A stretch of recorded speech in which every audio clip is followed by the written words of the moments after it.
So, I'm here at Sigginstown in Wales, in Glamorgan, which is in the county of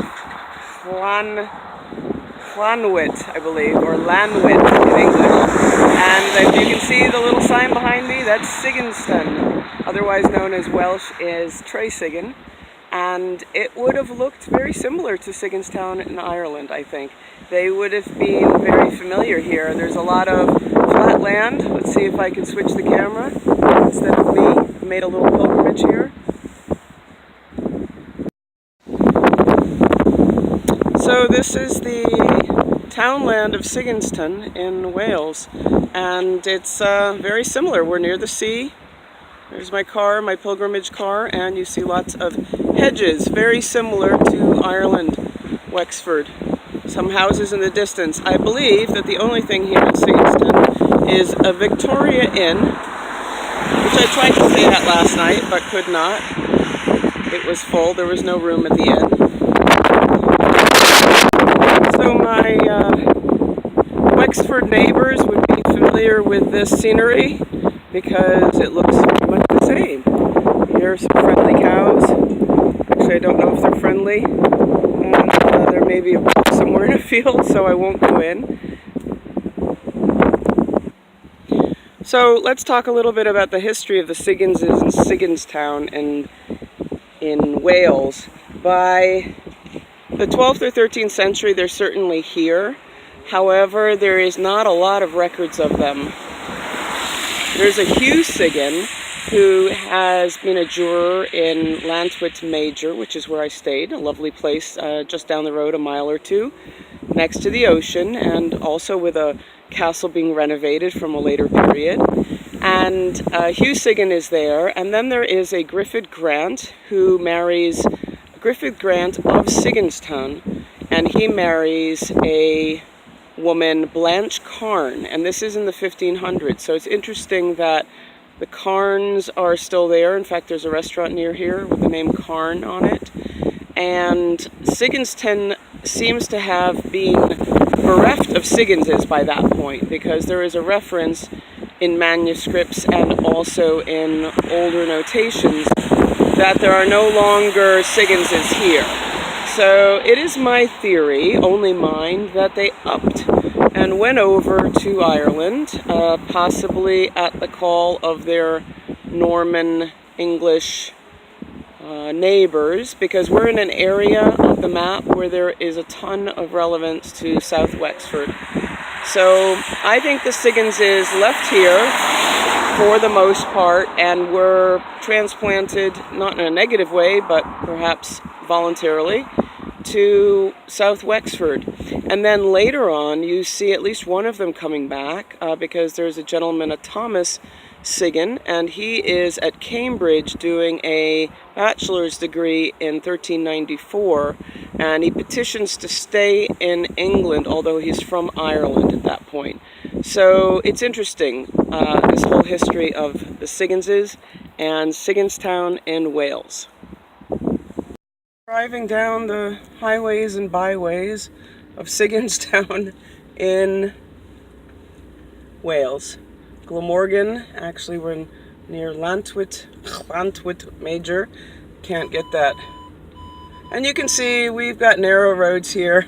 I hope another car doesn't come, because I'm not prepared for it.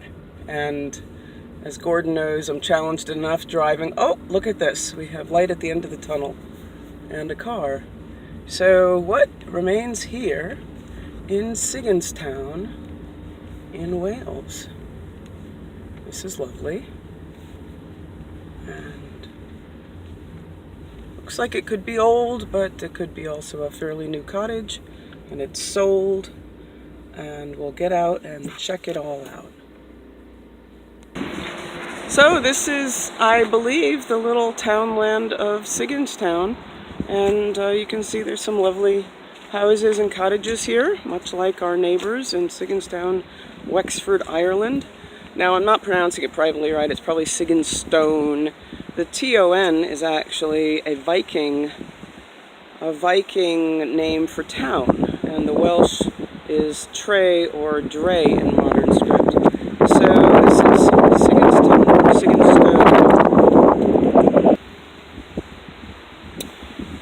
Now I will say that the other thing Sigginston is famous for, or Landau, I believe, is the air disaster. It seems in 1950, on Sunday, March 12th, a Tudor airplane returning from Dublin crashed 200 yards from this spot. It approached Landau Aerodrome, and of course there were 75 rugby supporters and 5 crew died. There were just 3 survivors in Belfast the day before Wales had won the Triple Crown. So very sad, and this is a little beautiful memorial spot. And what drew my attention, besides the memorial, was also this little structure, because I was actually admiring the ditches and thinking, yes, well, they would have just dug ditches in Wexford, and they have ditches here.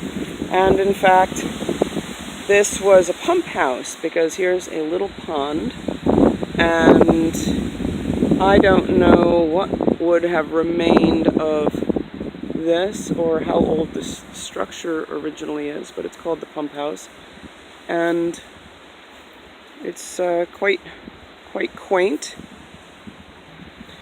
So there's the pump house. It does look old.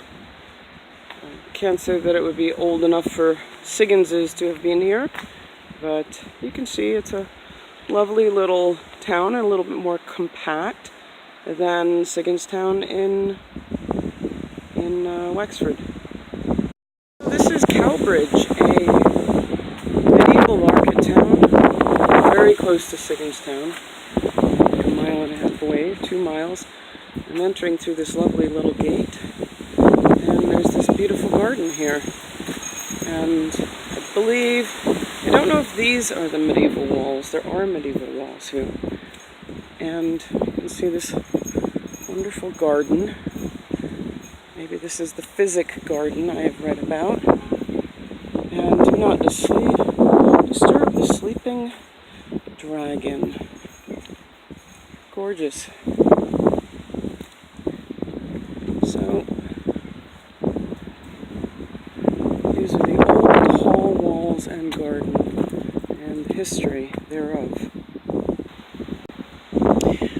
So, as it says, these are the old hall walls and gardens of the historic Cowbridge around us, which date from 1254, the walls, and the borough of Cowbridge was founded by the Norman marcher lord Richard de Clare, who the de Clares, of course, had a lot of activity also in Ireland.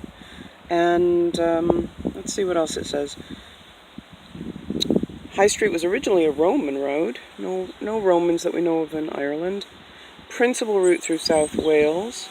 And they have some interesting things here. So there's a gorgeous church along the way. We'll take a look at that next.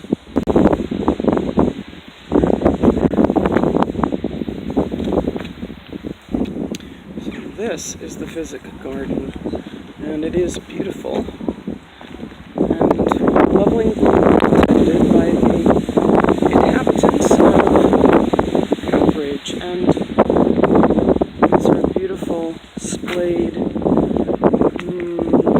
apple trees. I'm not quite sure. Apple, pear, I don't see any fruit on them. And this gorgeous, beautiful place. Fountains.